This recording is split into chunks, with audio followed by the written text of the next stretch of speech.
ॐ श्री गणेशाय नमः। ॐ श्री सरस्वत्यै नमः। ॐ सद्गुरुभ्यो नमः।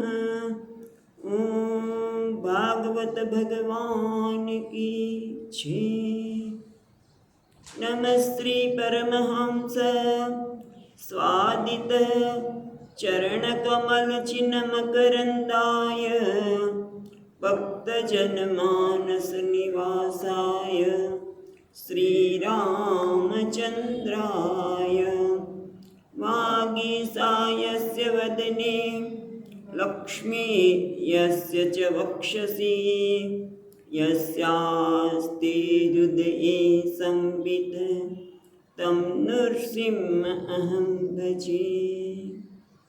सच्चिदानन्दरूपाय विश्वोत्पत्त्यादिहेतवे तापत्रयविनाशाय श्रीकृष्णाय वयं नुमः। नारायणं नमस्कृत्यं नरं चैव नरोत्तमं देवीं सरस्वतीं व्यासं ततो जयमुदीरयेत्। कृष्णाय वासुदेवाय हरये परमात्मने प्रणतः क्लेशनाशाय गोविन्दाय नमो नमः।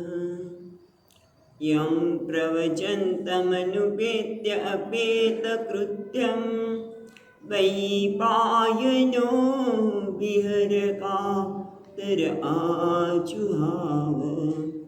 पुत्रेति तन्मयतया तरवो विनिन्दुः तं सर्वभूतहृदयं मुनिमानतोऽस्मि।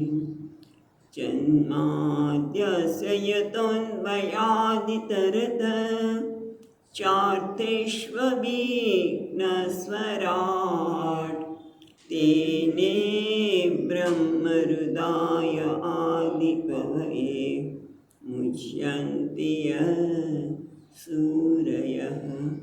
तेजो वारिमृदां यथा विनिमयो यत्र त्रिसर्गो मृषा धाम्ना स्वेन सदा निरस्तकुहकं सत्यं परं धीमहि।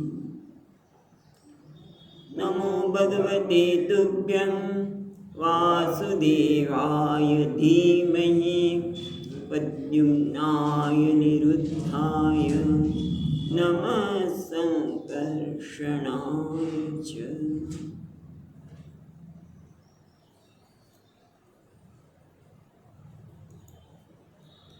ॐ नमो भगवते वासुदेवाय।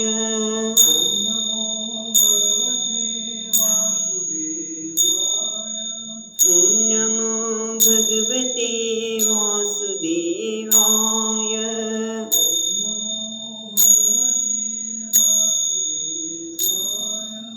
कृष्ण दामोदरा वासुदेवाय।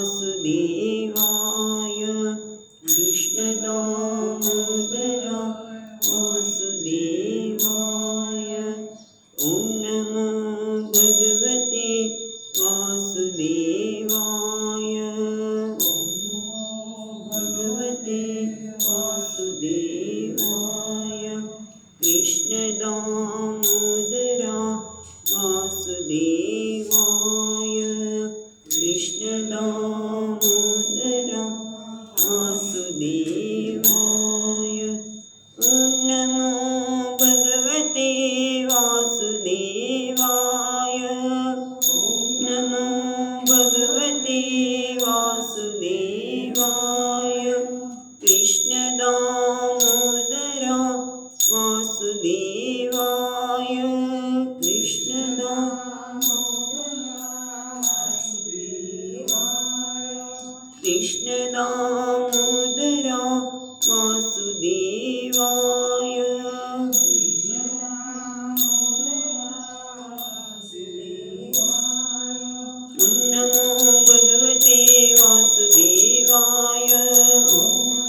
વાસુદેવાય કૃષ્ણ દામોદરા વાસુદેવાય ઓમ નમો ભગવતે વાસુદેવાય વાસુદેવાય કૃષ્ણ દામોદરા વાસુદેવાય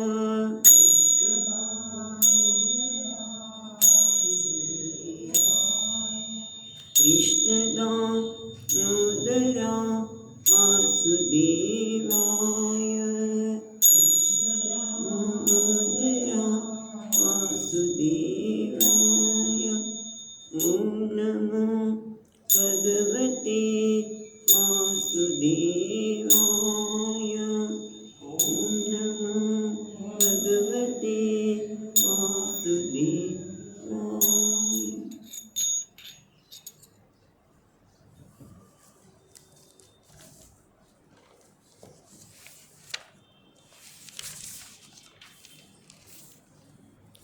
ગઈકાલે ત્રીજા સ્કંદના 16મા અધ્યાયમાં આપણે 29મા શ્લોકમાં જોયું કે ભગવાને પોતાના પાર્ષદ જય વિજયને કહે છે કે આપણે વાંચીએ 29મા શ્લોક અને 30મા બંને. ભગવાનુગાવાહ યાતમ મા ભૈષ્ટમસ્તુ શમં બ્રહ્મ તેજ સમર્થોપી અંતુમ નિચ્છે મતમ તુમે એતત્પુરૈવ નિર્દિષ્ટં રમયા કૃદ્ધયા યદા પુરાપવારિતા દ્વારી વિશંતિ મયુપારતે. એ ગઈકાલે જોઈએ પ્રમાણે ભગવાન કહે છે કે તમે તમે અહીંથી જાઓ પણ તમે કંઈ ભય ન રાખતા, તમારું કલ્યાણ થશે. હું ઈચ્છું તો આ બ્રહ્મ તેજ બ્રહ્મના શાપને દૂર કરવા માટે સમર્થ હોવા છતાં પણ હું દૂર કરતો નથી, કારણ કે મતમ તુમે આ મારો મત છે, મારો અભિપ્રાય છે, આ મને સંમત છે. અને એના માટે ગઈકાલે જોયું એ પ્રમાણે પણ શ્રીધર સ્વામી એવું બતાવે છે કે ભગવાનની ઈચ્છા હતી કે જેમ સો કામ યથ હું પોતે ઉત્પન્ન થાવ, સો ઈચ્છા કરી કે હું બહુ શ્યામ પ્રજા એ રીતે ભગવાનની ઈચ્છા હતી કે ભાઈ હવે બહુ વખતથી હું ઐશ્વર્યમાં રહ્યો છું, તો કંઈક થોડુંક શરીરને કસરત તો આપું, કંઈક લડું તો ખરા. અને લડવા માટે એમણે યોગ્ય વ્યક્તિ પોતાના સમાન બળવાળા તો આ બંને પોતાના પાર્ષદ જોયા. અને એટલા માટે જ ભગવાનને જે વસ્તુ શક્ય જ નથી. શું શક્ય નથી? કે જે સનકાદિ બ્રહ્મનિષ્ઠ છે એનામાં ક્રોધ જન્મવો શક્ય નથી. એમના ક્રોધ જન્માવ્યો. બીજું પાર્ષદો પણ જ્યારે ભગવાનની પાસે એટલા વખતથી રહેતા હોય એ બ્રાહ્મણોનો તિરસ્કાર કરી શક્ય જ નથી. એણે પણ તિરસ્કાર કર્યો.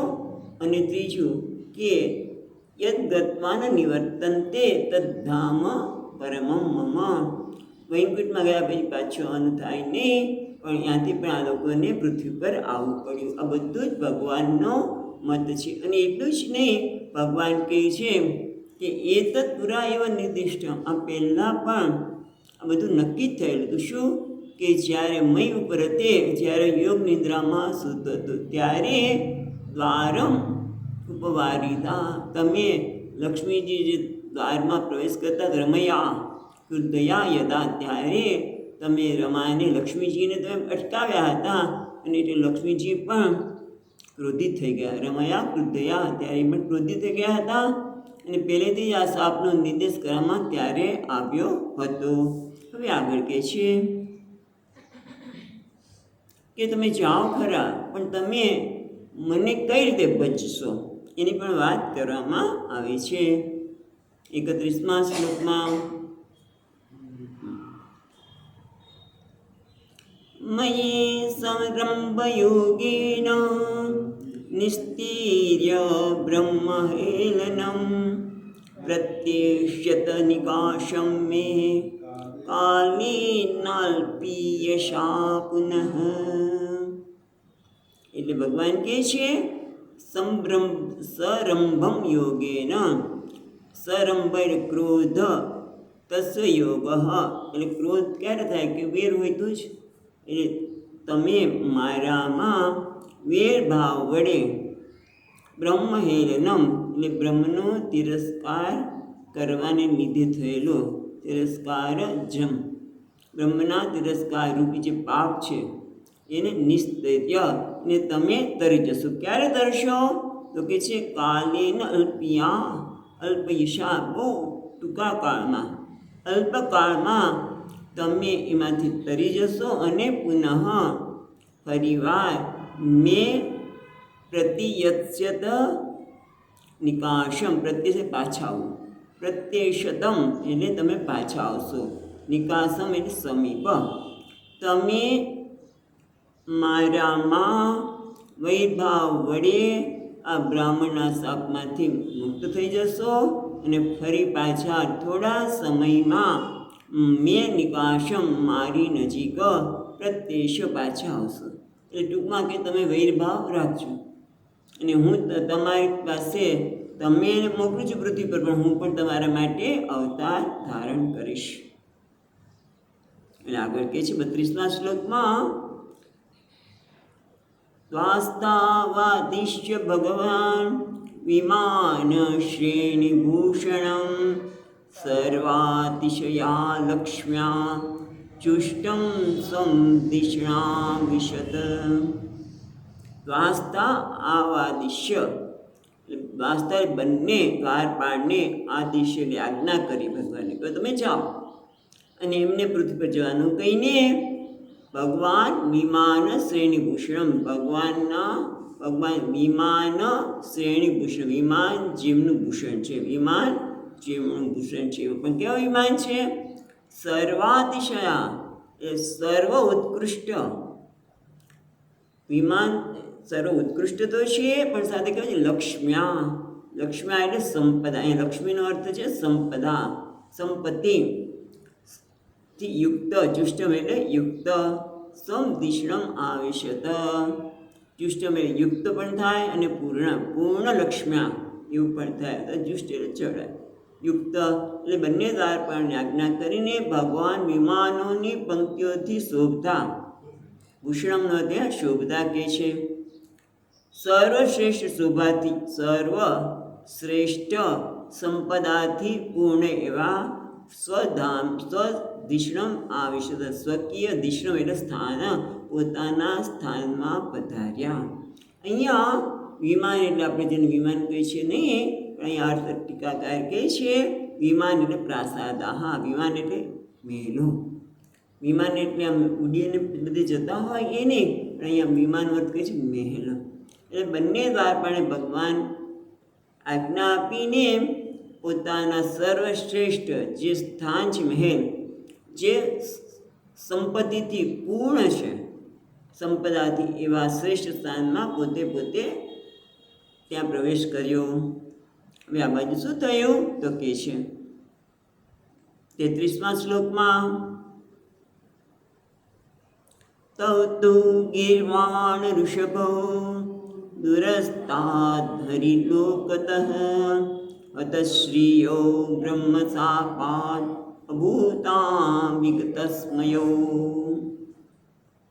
તૌ તું એટલે પરંતુ, તૌ એટલે બે, ગીર્વાણ ઋષભો, કોના માટે શબ્દ છે?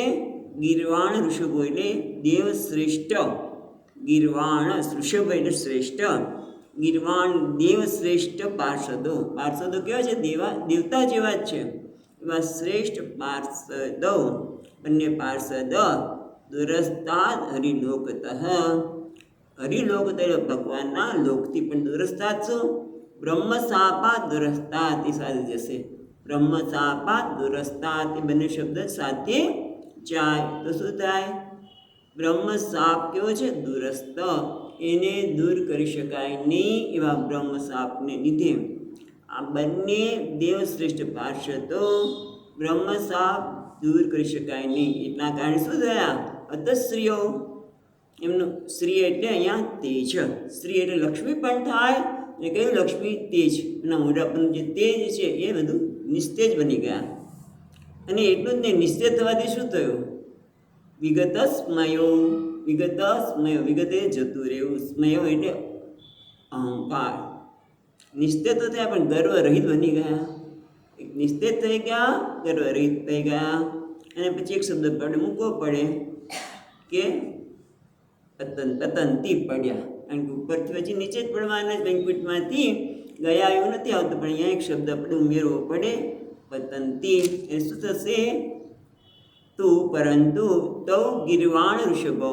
તે બે દેવશ્રેષ્ઠ પાર્ષદ બ્રહ્મ શાપા દુરસ્તા બ્રહ્મ શાપથી જે બ્રહ્મનો શાપ દૂર કરવો જે મુશ્કેલ છે એવા એના લીધે તેઓ નિસ્તેજ બન્યા હતશ્રીઓ નિસ્તેજ બન્યા અને વિગતસ મહા એ ગર્વરહિત બન્યા અને હરિલોકાત ભગવાનના લોકમાંથી પછી શબ્દ મૂકવો પડે પતંતો એ પડ્યા ત્યાંથી એ લોકો નીચે આવ્યા અને જ્યારે નીચે જઈ રહ્યા છે ત્યારે શું થયું એ બતાવતા કહે છે તદા વૈકુંઠ દિષ્ણાત તયોર્નિપતમાનયો હાહાકાર મહાન આસિત વિમાનગ્રેષુ પુત્રકાહ પુત્રકાહ નો અર્થ થાય છે દેવતા એટલે હે દેવો એને સંબોધન છે પુત્રકાહ એ સંબોધન છે હે દેવો કોણ આ બધી વાત કર્યા છે બ્રહ્માજી દેવતાને બધી વાત કરી રહ્યા છે ક્યારે કરી રહ્યા છે જ્યારે દેવતાઓએ હતશ્રી પોતે તેજ રહિત બન્યા અને બહુ ઉગ્રતાપથી જોયો ત્યારે બ્રહ્માજી પાસે આવ્યા અને બધી પ્રાર્થના કરે છે ત્યારે આવી બ્રહ્માજી આ બધી વાર્તા કરે છે યાદ આવવું જોઈએ કે સનત સંકાદીની વાત કરી એ બધી વાત કરે છે માટે અહીંયા કે છે પુત્ર કાહા હે દેવો તદા ત્યારે એટલે કે જ્યારે એ વૈકુંઠમાંથી પડ્યા ત્યારે વૈકુંઠ દિષ્ણાતયો નિપતયો માનયો નથી આનયો પાછા બે દ્વિવચન છે ષષ્ઠી ત્યારે વિષ્ણુ ધામમાંથી ભગવાનના વિષ્ણુ ભગવત દિષ્ણાત ભગવાનના સ્થાનમાંથી તયો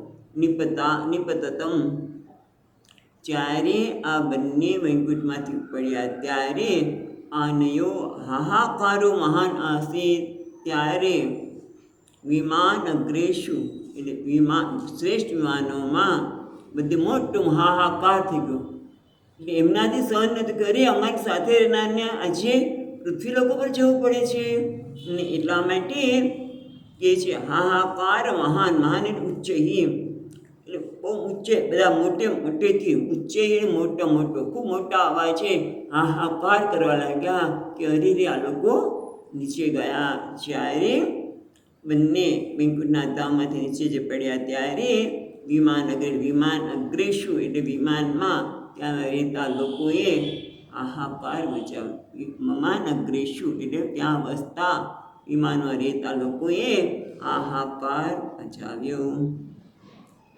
અને એ નીચે તો ગયા ક્યાં પડ્યા તો ખરા પૃથ્વી ઉપર પણ ગયા ક્યાં તો કે છે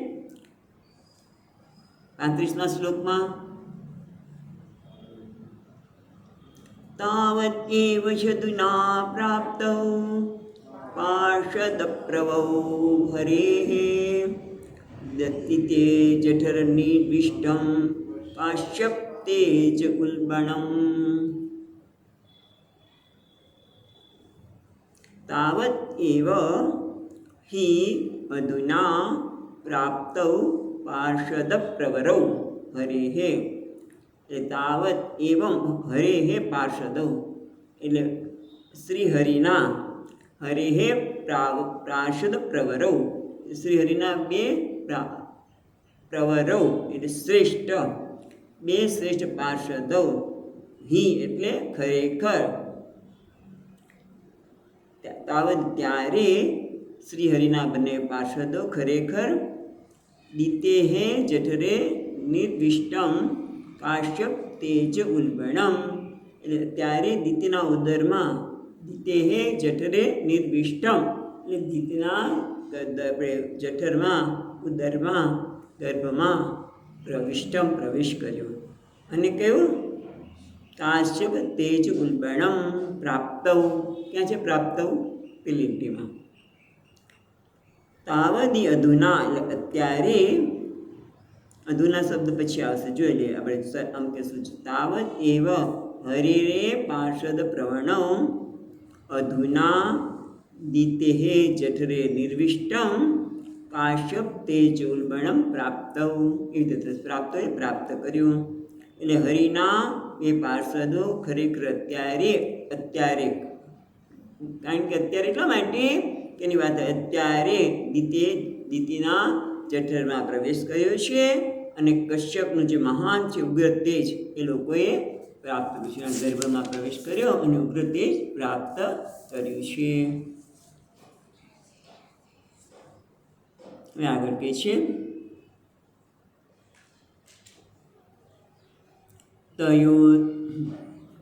તયોરસુરોદ્ય તેજસા યમોરિવઃ આક્ષિપ્તમ તેજ એતર્હિ ભગવાન તદ્વિધિસ્સતિ. તયોઃ અસુરયોઃ અદ્ય તેજસા યમોર પછી વિસર્ગ છે. હિ વહ આક્ષિપ્તમ તેજઃ એતદ્હિ ભગવાન તદ્વિધિસ્સતિ. એટલે કે તયોઃ, ક્યાં છે પેલી લીટીમાં? તયોઃ યમોઃ એ પહેલાં પડશે. યમો એને સ એવા, તેઓ બંને સાથે જ. યમો એટલે કે સ એવ ગર્ભે, બંને સાથે જોડકા રૂપે ગર્ભમાં પ્રવિષ્ટ કર્યો. આગળ કીધું ને બંને પ્રવિષ્ટ કર્યો માના ગર્ભમાં, એટલે કે બંને જોડકા રૂપે ગર્ભમાં પ્રવેશ કર્યો. બરાબર. પછી છે અદ્ય તેજસા, એ બંનેના તેજથી. યદ્ય તેજસા, એમના તેજથી. વહ એ તમારું. યુષ્માકમ તેજ આક્ષિપ્તમ, એના લીધે તમારું તેજ કેવું છે? ક્ષીણ થયું છે. તિરસ્કૃતમ આક્ષિપ્તમ, એટલે તિરસ્કૃતમ એટલે કે ક્ષીણ થયું છે. એટલે તમે પૂછતા તમારું તેજ કેમ ક્ષીણ થયું? તો કે ભગવાન બ્રહ્માજી કહે છે કે આ અસુરો જ્યારે કશ્યપનું મહાન તેજ પ્રાપ્ત કર્યું અને એના કારણે તમારું તેજ અત્યારે ક્ષીણ થયું છે. તો શું કરવાનું? તો કે એ તરહી ભગવાન વિધિસ્સતિ, અને એનું ક્ષીણ થવાનું કારણ એ છે કે એતરી ઇદાનીમ, અત્યારે. એતર્હિ ઇદાનીમ ભગવાન એવ તદ્દેવ વિદિત્સતિ છે ને, વિધાતુમ ઈચ્છતિ. એટલે અતઃ અધુના એવ, અત્યારે ભગવાન જ આ ઈચ્છે છે. ભગવાન એના તેજ વધે એવું ઈચ્છે છે, તમારું તેજ ક્ષીણ થાય એવું પણ ઈચ્છે છે. માટે અધુના એવ તત્પ્રશમન ન શક્ય તે, માટે હવે આનો કોઈ ઉપાય નથી. આનો કોઈ ઉપાય આપણે કરી શકીએ નથી, એનું પ્રશમન કરી શકીએ એમ નથી. તો શું કરવાનું? જો ઉપાય હોય જ નહીં તો પછી શું? તો કે છે એવું નહીં કરતા, એવું ન માનતા કે કંઈ થશે જ નહીં, પણ કંઈક છે. શું છે એ આપણને પછીના 37મા શ્લોકમાં કહે છે. વિશ્વસ્ય યસ્થિતિલયોરુદ્ભવ હેતુરાદ્યૌ યોગેશ્વરૈરપિ દુરત્ય યોગમાયઃ ક્ષેમં વિદાસ્યતિ સન ભગવાન ત્રયધીશઃ તત્રાસ્મદીય વિમૃશેન કિયાનિહાર્થઃ. એટલે કે છે કે વિશ્વસ્ય યહ સ્થિતિ લય ઉદ્ભવ હેતુ આદ્યઃ, અત્યારે કોણ છે? ભગવાન આદ્યઃ, એ સૌથી શ્રેષ્ઠ છે. આદ્ય એટલે પહેલાં છે. કોણ? ભગવાન, કે જે વિશ્વસ્ય સ્થિતિ લય ઉદ્ભવ હેતુ, જે આ વિશ્વની યહ એટલે વચ્ચે એટલે કોણ? ભગવાન. વિશ્વસ્ય જગતના સ્થિતિ લય ઉદ્ભવ હેતુ, જગતનું ઉત્પત્તિ સ્થિતિ અને લયના જે કારણ છે તે. અને એક ભગવાન કેવા છે? તો કે છે યોગેશ્વરે અપી દુરત્ય યોગ માયા, કારણ કે યોગ માયાના આશ્રયથી ભગવાન રૂપનું ધારણ કરે છે. શુદ્ધ સત્વથી એ પોતે ઈશ્વર બની જાય છે, એટલે એ માયાને પોતાના વશમાં છે પાછા. એટલા માટે કહે છે યોગેશ્વરે આપી દુરત્ય યોગ માયા. એ યોગેશ્વરો એટલે જે બધા સાધકો યોગની સ્થિતિ પર પહોંચેલા છે એવા પણ દુરત્ય યોગ માયા, તેમની માયાને બહુ દુઃખથી ઓળંગી શકે છે. બધા માયાના લપેટમાં જ આવી જાય છે. પછી કહે છે ત્રયદિશ છે ને ક્ષેમમ વિધાસી સનો ભગવાનની આપણે પછી જોઈએ છીએ, પણ પેલા કે ત્રયદિશ. ત્રયદિશ ત્રિલોકેશ, ત્રણ લોકના ભગવાન અથવા તો ત્રણ ગુણોના અધીશ્વર. માયાના ત્રણ ગુણ, એ માયાના અધીશ્વર એટલે ત્રણ ગુણના અધીશ્વર અથવા તો ત્રિલોકેશ્વર, ત્રણ લોકના ઈશ્વર એવા. ક્ષેમમ વિધાસતી સહ નહ, સ ભગવાન, તે ભગવાન જે ત્રિદિશ, જે ત્રણેય લોકના સ્વામી છે, જેમની માયાને યોગેશ્વરો પણ બહુ દુઃખથી એટલે બહુ મુશ્કેલથી ઓળંગી શકે છે. એ જગતના ઉદ્ભવ સ્થિતિને લયના કારણે આમ ભગવાન સહ ન એટલે તમને બધાને ક્ષેમમ વિદાસતી, એ બધાનું તમારા લોકોનું કલ્યાણ કરશે જ. તે તમારા બધાનું કલ્યાણ કરશે. એટલા માટે ચોથી લીટીમાં કહે છે તત્ર અસ્મિદીય વિમૃષેન કિયા નિહાર્થ. તત્ર એટલે આ સ્થિતિમાં, આજે આપણે અત્યારે તમે અનુભવે છે તત્ર અહીંયા અસ્મદીય આપણે બધાને વિમૃષને એટલે વિચાર કરીએ. આપણે વિચાર કરીને કંઈ અમે આમાં કંઈ કરી શકીએ એમ છીએ જ નહીં, કારણ કે ભગવાનની ઈચ્છા છે અને ભગવાન તમારું કલ્યાણ કરશે જ. માટે આપણા વિચારથી કંઈ અર્થ સરવાનો નથી. આપણે ગમે તેટલું વિચારીશું તો પણ ભગવાને જે નક્કી કર્યું છે એ જ થવાનું છે. બધાના માટે આ સામાન્ય છે. એટલે કે છે ભગવાને જે વિચાર્યું છે થવાનું છે, તો પછી એનો અર્થ વિચાર કરીને શું અર્થ સરવાનો છે. માટે હવે તમે લોકો દેવતાઓ આ સ્વીકારી લો અને તમારું જરૂર ભગવાન જે આ જગતનો સ્વામી છે એ ભગવાન તમારું કલ્યાણ કરશે. આ રીતે અહીંયા આપણો આ 16મો અધ્યાય સંપૂર્ણ થાય છે. ઇતિ શ્રીમદ્ ભાગવતે મહાપુરાણે પારમહંસ્યામ સંહિતાયામ તૃતીય સ્કંદે ષોડશોધ્યાય. આ રીતે પરમહંસની જે સંહિતા છે એવો આ 16મો ત્રીજા સ્કંદનો 16મો અધ્યાય અહીંયા સંપૂર્ણ થાય છે. એ આપણા ભગવાનના ચરણોમાં અર્પણ કરીએ. જે અધ્યયન કરાવ્યું એમને આપણે કર્યું. હવે આગળ જઈએ. હવે આવે છે 17મો અધ્યાય. આ 17મા અધ્યાયમાં 31 શ્લોક છે. વિશ્વમાં જ્યારે અમંગળ થવાનું હોય ત્યારે કેવું આખું ઉગ્ર વાતાવરણ થઈ જાય છે એ બતાવશે આપણને. અને જ્યારે સુમંગળ સ્વરૂપ હોય ત્યારે સુમંગળ ભગવાનનું સ્વરૂપ પ્રગટ થવાનું હોય ત્યારે કેવા મંગળ અથવા તો કલ્યાણકારી લક્ષણો હોય છે એ પણ જોવા મળશે. એનું પણ વર્ણન અહીંયા જોવા મળશે. એટલે અહીંયા ટૂંકમાં હિરણાક્ષ અને હિરણ્યકશુપ એની ઉત્પત્તિ, જન્મ અને હિરણાક્ષનો દિગ્વિજય.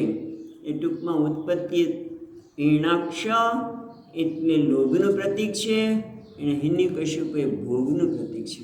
આ બંનેની ઉત્પત્તિ છે તામસમાંથી થઈ છે. એમની સ્થિતિ છે રજસમાં અને વિનાશ છે એ સત્વની સાત્વિક છે એવું બતાવે છે આપણને. તો હવે આપણે 17મા અધ્યાયમાં શ્લોકોનું અધ્યયન કરીએ. પહેલો શ્લોક मैत्रेय उवाच निशम्यात्मभुवा गीतं कारणं शङ्कयोज्जिताः तत्सर्वे न्यवतन्त त्रिदिवाय दिवौकशः. મૈત્રેય મુનિ કહે છે કે નિશમ્ય આત્મભુવા ગીતમ કારણમ. નિશમ્ય એટલે સાંભળવું, શ્રુત્વા આત્મભુવા એટલે સ્વયંભૂ બ્રહ્માજી, ગીતમ એટલે વર્ણિતમ કારણમ સ્વયંભૂ બ્રહ્માજીએ જે કારણનું વર્ણન કર્યું. શું કર્યું કે હમણાં આગળના શ્લોકમાં 37માં જ કે ભગવાન તમારું કલ્યાણ કરશે અને એ સિવાય તમારું જે દેવતાનું તેજ નિશ્ચય થઈ ગયું છે એમાં આપણે કશું જ કરી શકીએ એમ નથી. એટલે એના સંદર્ભમાં આપણે વિચાર કરાયો છે નહીં અને ભગવાન તમારા બધાનું કલ્યાણ કરશે. આ નિશમ્ય આત્મભુવા ગીત કારણમ એ બ્રહ્માજી પાસે આ પ્રકારનું કારણ સાંભળીને વર્ણન કર્યું તે શંકયો ઉજ્જિતા. શંકયો એટલે સંદેહ, જે શંકા થઈ હતી, જે સંદેહ થયો હતો એ ઉજ્જિતા એમાંથી ઉજ્જિતા ત્યક્તા એટલે ટૂંકમાં એ શંકાથી રહિત થઈ ગયા. હવે એમને કોઈ શંકા સંદેહ રહ્યો નથી દેવતાઓને. આથી શું થયું? તતઃ સર્વે ન્યવર્તત ત્રિદિવાય દિવોકશ. દિવોકશો એટલે સ્વર્ગ અને દેવતા, દિવોકશો એટલે દેવતા અને ત્રિદિવાય એટલે સ્વર્ગ. તતઃ તત્સ્થાનાત બ્રહ્માજીના સ્થાનથી, બ્રહ્મસ્થાનાત સર્વે દિવાકશો બધા જ દેવતાઓ ત્રિદિવાય સ્વર્ગ માટે ન્યવર્તત પાછા વળ્યા. એટલે હવે પછી કામ તો પૂરું થઈ ગયું એટલે બધા દેવતા પોતાના સ્થાને સ્વર્ગમાં પાછા ગયા છે. હવે આ બાજુ શું થયું? એટલે અહીંયા કહે છે દીપી એક ટીકાકાર કે તતઃ એટલે મેરુસ્થ બ્રહ્મસદનાથ, એટલે મેરુ પર્વત ઉપર રહેલા બ્રહ્મસદનમાંથી એ લોકો બધા દેવતાઓ પોતાના સ્વર્ગમાં પાછા ગયા છે. આ સાંભળીને હવે આગળ કહે છે બીજા શ્લોકમાં ઇતેસ્તુ ભ્રતુરાદેશાત અપત્ય પરિશંકિની પૂર્ણે વર્ષશતે સાધ્વી પુત્રો પ્રશુષવે યમૌ. એટલે સાધ્વી દીતિ, બોલો એના માટે સાધ્વી કીધું, કારણ કે આમ તો સાધ્વી એટલે કે જે પતિવ્રતા સ્ત્રી છે. સાધ્વી દીતિ, સાધ્વી દીતિએ ભર્તુહુ એ પતિ એટલે કશ્યપ ઋષિના આદેશાત આદેશથી. એમણે શું આદેશ આપ્યો હતો કશ્યપ મુનિએ કે હે ચંડી, આગળ 14મા અધ્યાયમાં 38મો શ્લોક છે એમાં કહ્યું હતું કે હે ચંડી, કારણ કે જ્યારે એણે નીતિને પછી પોતાની ભૂલ સમજાણી અને એમણે પ્રાર્થના કરી ત્યારે એમણે કહ્યું કે હે ચંડી, લોકપાલ સહિત ત્રણેય લોકને વારંવાર આ લોકો તારા ઉદરમાં એલા પુત્રો જે છે એ વારંવાર રડાવશે. એટલે ભરતુ આદેશાત પોતાના પતિનો જે આદેશ હતો કે આવા તારા પુત્રો થશે, એટલે અપત્ય પરિશંકિની એટલે પોતાના પુત્રના બાબતમાં શંકા થઈ ને કે આવું કરશે મારા છોકરાઓ. પરિશંકિની એટલે પતિ કશ્યપના આદેશથી સંતાનની બાબતમાં, અપત્ય એટલે સંતાન, એની બાબતમાં પરિશંકિની શંકા ધરાવતી સાધ્વી દીતિએ પૂર્ણે વર્ષશતે, પૂર્ણે વર્ષતે એટલે 100 વર્ષ પૂર્ણ થતાં પુત્રો પ્રશુષવે યમો, આ બે જોડકા પુત્રને, યમો આ બંને જોડકા પુત્રને એણે જન્મ આપ્યો છે. જન્મ થયો ત્યારની કેવી સ્થિતિ છે? કારણ કે આપણે ઘણી વખત કહેતા હોય બાળક આવે, એ ઘણા બધા બાળકો આવે એટલે જે કોઈ બાળક આવતું હોય તે એ બાળકના આવવાથી ઘરમાં પણ પરિસ્થિતિ બદલાતી હોય છે. ઘણાને એકદમ બાળકો આવે પછી બહુ કુટુંબમાં આર્થિક સ્થિતિ એકદમ સદ્ધર પણ થાય ક્યાંક ઓછું પણ હોય, વગેરે વગેરે હોય છે. કેટલા બાળકો આવે ત્યારે તમે જુઓ કે ઘરમાં એટલી બધી સંપત્તિ હોય કે પાણી માગે તે દૂધ હાજર કરે, અને પછી કોઈ કેવું બાળક આવે તો પછી સંપત્તિ ઓછી પણ થાય. એટલે બધા એટલે બાળકનું પ્રારબ્ધ છે એવું નહીં કહીએ, માતા પિતાનું પણ પ્રારબ્ધ સાથે છે. એટલે બાળકને આપણે દોષ નહીં આપીએ. એટલે આપણે આગળ કહે છે ત્રીજા શ્લોકમાં, ઉત્પાતા બહવસ્તત્ર નેપુતુર્જાયમાનયોઃ દિવી ભુવંતરિક્ષે ચ લોકસ્યોરુભયાવહાઃ. ઉત્પાતાઃ બહવ તત્ર, તત્ર એટલે તદા ત્યારે, નેપુતુઃ જાયમાનયોઃ આ બંનેના જન્મથી, જાયમાનો પહેલાં લઈશું, જાયમાનયોઃ એટલે બંનેના જન્મથી, તત્ર એટલે ત્યારે, ઉત્પાતા નેપતુઃ એટલે ઉત્પાત બધા ઉત્પાત થવા લાગ્યા. નેપતુ એટલે ઉદ્ભવું, એ વખતે બધા ઉત્પાત થવા લાગ્યા. કયા પ્રકારના ઉત્પાત થવા લાગ્યા? તો કે દિવી ભુવી અંતરિક્ષે. દિવી એટલે સ્વર્ગમાં, ભુવી એટલે પૃથ્વી પર, અને અંતરિક્ષમાં લોકસ્ય ઉરુ ભયાવહ. લોકસ્ય છે ને, લોકસ્યોરુ ભયાવહ, લોકસ્ય ઉરુ ભયાવહ. એ ઉરુનો અર્થ થાય છે મહાન. લોકોમાં મહાન ભય ઉત્પન્ન થવા લાગ્યો. એટલે પૃથ્વી, સ્વર્ગ અને અંતરિક્ષમાં લોકોને મહાન અથવા તો પુષ્કળ ભયભીત બનાવનારા અનેક ઉત્પાતો થવા લાગ્યા. ખ્યાલ ભયભીત થયા એટલે કેવી રીતે થયા? ઉત્પાતોને લીધે. ઉત્પાતોને કારણે લોકો ભયભીત થવા લાગ્યા. એટલે તેઓ બંને જન્મ્યા ત્યારે સ્વર્ગ, પૃથ્વી અને અંતરિક્ષમાં લોકોને પુષ્કળ ભયભીત થાય એવા ઉત્પાતો જ ઉત્પન્ન થવા લાગ્યા છે. કયા પ્રકારના ઉત્પાત થઈ રહ્યા છે એ બતાવે છે પછીના શ્લોકમાં. સહાચલા ભુવશ્ચેલુઃ દિશે શર્વા પ્રજ્વલૌઃ શુલ્કાશાસયન પેતુઃ કેતવશ્ચાર્તિ હેતવઃ. સ અચલાહ એટલે પર્વતો સહિત, સહ એટલે સાથે, અચલ એટલે પર્વત, પર્વત સાથે, ભૂવુઃ ભૂશ્ચે છે ને, ભૂશ્ચેલું એટલે ભૂવુઃ એટલે ભૂખંડમાં, પૃથ્વીના પ્રદેશોમાં, ચેલુઃ એટલે કંપન, ચેલુઃ દિશે સર્વા પ્રજ્વલુઃ સર્વા દિશ બધા જ દિશાઓ કેવા? પ્રજ્વલુઃ એટલે આમ બળવા લાગે. એટલે બંને આમ સળગવા, બળવા લાગે તો સળગવા. બધી દિશાઓ જાણે સળગતી હોય એટલી ગરમી બધી દિશામાંથી આવવા લાગી. પછી સોલકા એટલે અંગારા, સોલકા ઉલ્કા સહ એટલે અંગારા કે છે. શુલ્કાશ્ચ આસનયઃ પેતુઃ કેતવઃ ચ અતિ હેતવઃ. એટલે આપણે જોઈએ અંગારા, શુલ્કાશ્ચાશયન એટલે અંગારા સાથે વજ્રપાત થવા લાગ્યો.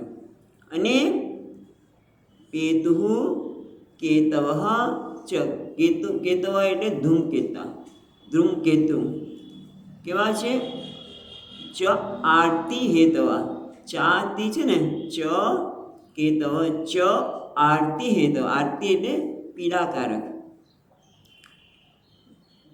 પછી ઉમેરવું પડે, ઉદયમ ચક્રુઃ ઉગવા લાગ્યા. એટલે ટૂંકમાં અહીંયા શું કહે છે? પર્વતો સહિત સચલા ભુવઃ પર્વતો સહિત પૃથ્વીના પ્રદેશો કંપવા લાગ્યા.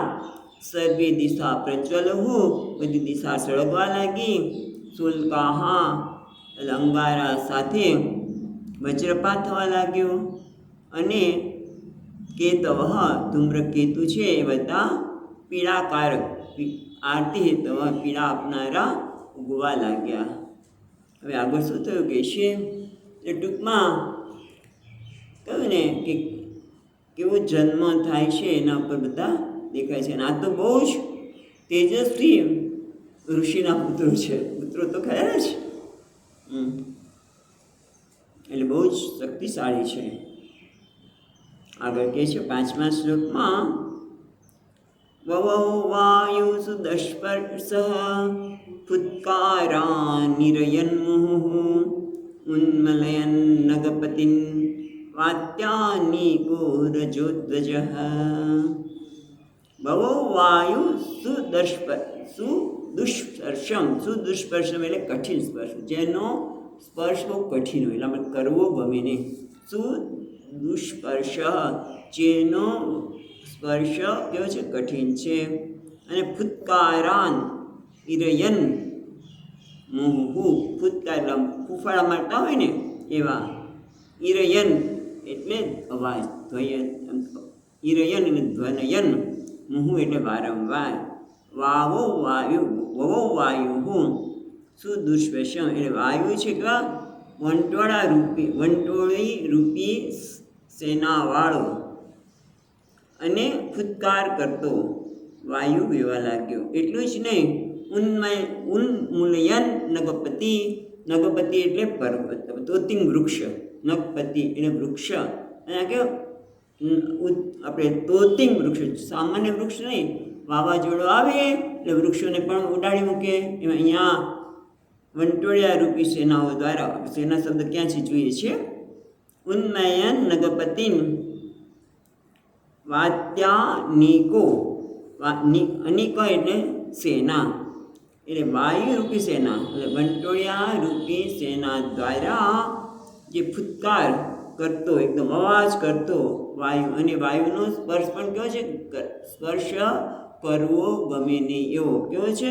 સુદુષ્પર્શ, કઠિન સ્પર્શ કરવાવાળો. અને એ મોટા મોટા તોતિંગ વૃક્ષને પણ લય ઉખાડી નાખતો. અને એટલું જ નહીં, મુહુઃ વારંવાર કેવો છે? સુસવાટા કરતો. ફુત્કાર એટલે સુસવાટા કરતો. અને આ સેના કેવી છે? કીધું સેના સાથે, વાયુની સેના સાથે. તો ધજાય હોય ને, સેના હોય તો રથે હોય અને ધજા પણ હોય. તો આ કહે છે રજો ધ્વજ, છે રજ ધ્વજ. રજ એટલે ધૂળવાળી ધજા છે. એ ધૂળ જે ઉડી રહી છે ધજા સમાન લાગે છે. એટલે ટૂંકમાં વંટોળિયા રૂપી સેનાવાળો, ધૂળ રૂપી ધજાવાળો અને અત્યંત કઠોર સ્પર્શવાળો વાયુ તોતિંગ વૃક્ષને ઉખાડતો અને વારંવાર સુસવાટા કરતો વાવા લાગ્યો. એટલું જ નહીં, આગળ કહેશે ઉદ્ધસત્તડિતદંભો ઘટયા નષ્ટ ભાગણે વ્યોમ્ની પ્રવિષ્ટ તમસા નસ્માવ્યાદૃશ્યતે પદમ. ઉદ્હસત છે ને, ઉદ્હસત તડિત, બરાબર, તડિત અંબો ઘટયા, ઘટયા એટલે સમૂહ અને અંબો એટલે વાદળ. નષ્ટ ભાગણે આપણે શબ્દ પછી જોઈએ, પણ કે છે ઉદ્ધસત એટલે જાણે હસી રહ્યો હોય આકાશમાં, અટ્ટહાસ્ય કરતા. બટ તડિત એટલે વીજળી, અને અંબોજ એટલે મેઘમંડળમાં, મેઘમંડળ અને ઘટયા એટલે સમૂહ. એટલે આકાશમાં વીજળીઓ જાણે અટ્ટહાસ્ય ન કરતી હોય, વીજળીનો એટલો બધો અવાજ આવી રહ્યો છે કે જાણે અટ્ટહાસ્ય કરે. એટલે આકાશમાં અટ્ટહાસ્ય કરતી વીજળીઓવાળા વાદળોથી નષ્ટ ભાગણે, ભાગણે એટલે સૂર્ય વગેરેની જે તેજસ્વીતા છે એ જાણે નષ્ટ થઈ ગઈ. વીજળીઓવાળા મેઘમંડળથી સૂર્ય વગેરે જે તેજો રાશિ છે, સૂર્ય વગેરે, ચંદ્રમા, તારાઓ વગેરે તેજો રાશિઓ કેવા છે? નષ્ટ, એટલે નષ્ટ થવા લાગ્યા. એટલું જ નહીં, વ્યોમની પ્રવિષ્ટ તમસા, અને તમસા એટલે અંધકાર, અંધકારેણ વ્યોમની પ્રવિષ્ટ ન સ્મ વ્યાદૃશ્યતે પદમ, અને એના કારણે પ્રવિષ્ટ વ્યોમની આકાશમાં તમસા અંધકાર છવાઈ ગયો. પ્રવિષ્ટ એટલે પ્રવેશ કર્યો એટલે અંધકાર છવાઈ ગયો. અને ન સ્મ વ્યાદૃશ્યતે પદમ, પદમ એટલે કોઈ સ્થાન દેખાતું નથી. એકદમ અંધકાર છવાઈ ગયો, કોઈ વસ્તુ દેખાતી નથી અને આકાશમાં અટ્ટહાસ્ય કરતી વીજળીઓ મેઘમંડળ સાથે સૂર્ય વગેરેને પણ નિસ્તેજ કરવા લાગી. અટ્ટહાસ્ય એટલે ખૂબ ભયાનક અવાજ કરતી વીજળીઓ સૂર્યના બધા તેજને ઢાંકી દીધા છે અને અંધકાર ફેલાઈ જતાં કંઈ દેખાતું નથી. નસ્મ વ્યાદૃશ્યતે પદમ, પદમ એટલે સ્થાન, કોઈ સ્થાન ત્યાં કે દેખાતું નથી.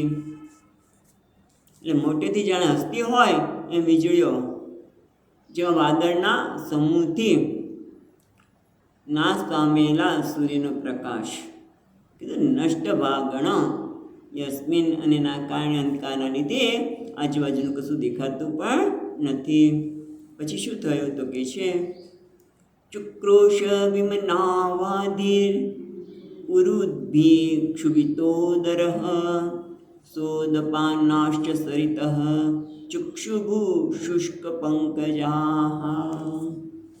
આ જ્યારે વર્ણન સાંભળશો ત્યારે યાદ આવે છે બેન, જ્યારે માએ શુંભ નિષ્પુનો વધ કર્યો ત્યારે બધા જ શાંત થઈ ગયા. ત્યાં સુધી આ બધી સ્થિતિ ત્યાં પણ ચંડીપાઠમાં પણ બતાવે છે. તો અહીંયા પણ શું કહે છે? ચુક્રોશ વિમના, વિમાન નથી, વિમનાહા, એટલે ચુક્રોશ વિમનાહા એટલે દુઃખિત ચિત્તવ, જેનું ચિત્ત દુઃખિત થઈ ગયું છે. કોનું ચિત્ત દુઃખિત થયું છે ભાઈ?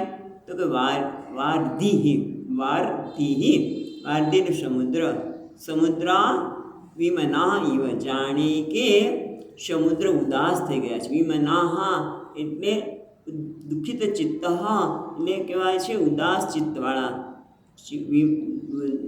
સમુદ્ર દુઃખિત ચિત્તવાળા, સમુદ્ર ઉદાસ ચિત્તવાળા થઈ ગયા છે. અને એને લીધે ઉર્મી એટલે બહુ મોટા મોજાઓ, ઉર્મી એટલે મોજા, બહુ બધા મોટા મોજાઓ એકદમ ઉછળવા લાગ્યા છે.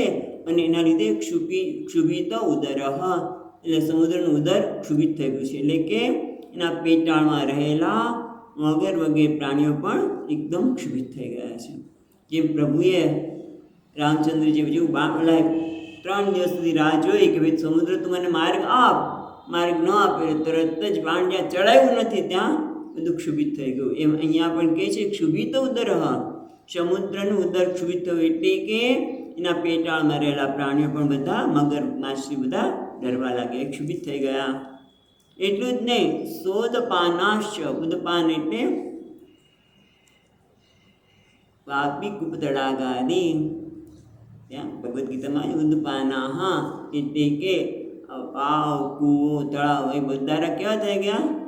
ઉદપાનાશ્ચ સરિતઃ, નદીઓ પણ સહ એટલે સાથે, સહિતાહ ઉદપાન વાપી કૂપ વગેરે સહિત સાથે, ચુક્ષુભુ શુષ્ક પંકજાહ, શુષ્ક પંકજા એટલે શુષ્કાની પંકજાની યાસુ. જ્યારે પાણી સુકાઈ જાય તો પછી પંકજ, કમળ ક્યાંથી સારા રહે? એ પણ સુકાય છે ને. શુષ્કાની પંકજાહ એટલે બધા પંકજો એટલે કમળો પણ સુકાઈ ગયા છે. એટલે શું થયું કે ઉત્તંગ તરંગોવાળા વિમનાહા વાર્ધિ, વિમના એટલે ઉદાસ ચિત્તવાળા, ઉત્તમ તરંગોવાળા ખળભળી ઉઠેલા પેટાળના ઉદરમાં સમુદ્ર જાણે કે આક્રોશ ન કરતો હોય, ઉદાસ થઈ ગયો છે. જાણે આક્રોશ કરવા લાગ્યો કે ભાઈ મારી સ્થિતિ જુઓ, મારા પ્રાણીઓની કેવી સ્થિતિ થઈ ગઈ છે. અને તરત તેમ સમુદ્રદેવ પાછા હાર અને મોતી રહીને ભગવાન પાસે. પણ અહીંયા તો અહીં આવવાની વાત જ નથી ને, કે ભગવાન નથી કહી રહ્યા. આખું વાતાવરણ જેવું થઈ ગયું છે કે સમુદ્ર પણ એકદમ વિચલિત થઈ ગયા છે. અને એટલું જ નહીં, સુકાઈ ગયેલા કમળવાળી નદીઓ, સરોવરો અને વાવ બધું, ટૂંકમાં ત્યાં પાણી પણ રહ્યું નથી. બધું પાણી પણ કદાચ અગ્નિ, પછી કીધું ને આગળ કે બધા અગ્નિ આજુબાજુ બહુ અગ્નિ શુલ્કાહ કીધું ને, એમ શુલ્કાશ છે ને. એટલે આગળ એમ કહ્યું ને, અંગારા સાથે વજ્રપાત થવા લાગ્યો એટલે પાણી પણ સુકાઈ ગયું હશે. અને વાયુના ખળભળાટને લીધે સમુદ્રમાં પણ મોટા મોજા ઉછળવાની તો વાત બરાબર છે, પણ સાથે સાથે પેલા એના અંદરના રહેલા જળચર પ્રાણીઓ પણ એકદમ ક્ષુભિત થઈ ગયા છે. એટલે ટૂંકમાં આના જન્મ વખતે બંને રાક્ષસોના જન્મ વખતે બધું જ વિચલિત થવાનું અમંગળ બધા શુકનો થઈ રહ્યા છે. પછીનું આપણે આગળ પછી જોઈશું. અહીંયા અટકે છે. સચ્ચિદાનંદ રૂપાય વિશ્વોત્પત્યાદિ હેતવે પાપત્રય વિનાશાય શ્રી કૃષ્ણાય વયં નમઃ.